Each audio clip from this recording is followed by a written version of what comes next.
Hi, and welcome back to Math with Bill. I'm Bill, and this is the second video of us talking about slope equation and kind of how to find that slope of a line if we're given just a couple of points.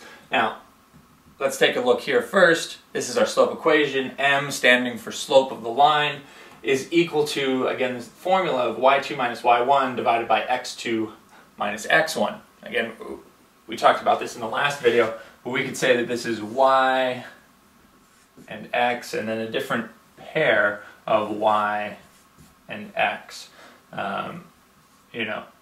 Basically all these subscripts mean is that we're dealing with two different points, and they stack on top of each other. The ones on top of the ones, the twos on top of the twos. Y always goes up top because we had a conversation about older brothers and younger brothers, and siblings, and a chicken fight, and how younger gets up on top of the older.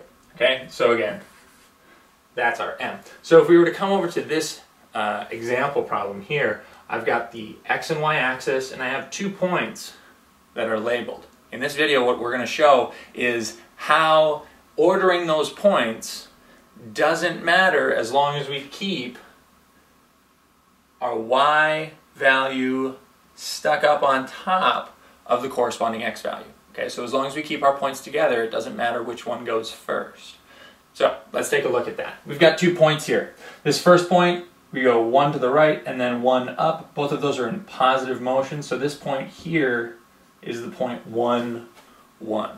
And the second point over here, we again start from the origin. We count 1, 2, 3 to the right, and then 1, 2, 3, 4 up. Again, that was 3 to the positive right and 4 to the positive up. So we've got these 2 points. The 2 points again are 1, 1 and 3, 4.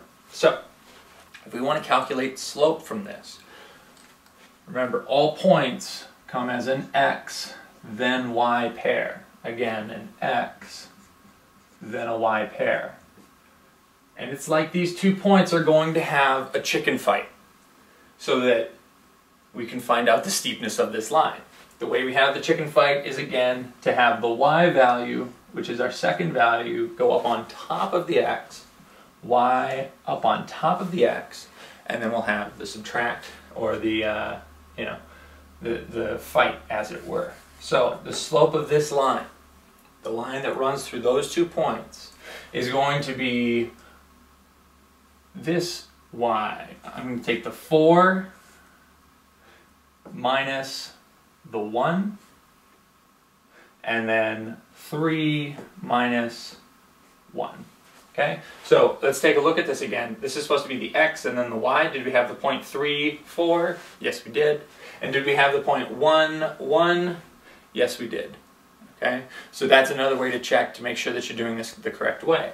If we carry out this calculation, 4 minus 1 is again 3 divided by 3 minus 1, which is 2, so we have a slope of 3 halves. And because it's a positive number, because it's greater than 0, that means that a line that runs through here would be rising as we go from left to right, which is again how you read a graph. It's always left to right, like a book. Okay? Now, I said in the beginning of this video that it wouldn't matter if we took and switched those 2 points. So let's prove that right now. Okay? So if we were to switch, okay, if we were to switch the location of those 2 points, and now instead of the 1, 1 being second, I take it first, we end up with M is equal to 1 minus 4 over 1 minus 3. Okay, now this does look different, I realize that. However, our end result will not change. Okay, because we still have the point 1, 1, we still have the point 3, 4. So we're still looking for the slope between those 2 points. So 1 minus 4 is a negative 3. And before you freak out, let's go through the second piece. And 1 minus 3 is a negative 2. Negative 3 divided by a negative 2, because we have a negative divided by a negative, we can actually cancel these 2 out, and it comes out to 3 halves, which is the exact same as the top. Now, I say that you can switch these and it doesn't matter. What I'm saying there is that you can switch the points. You can switch your 2 points back and forth and that won't matter. However, it makes a huge difference if you were to try, okay, does not work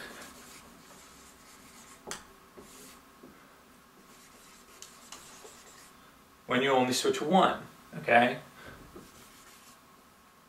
If we were to say, well, we can switch it, Bill said we could switch it, it doesn't work if we do 1 minus 4 over 3 minus 1. Because now these represent different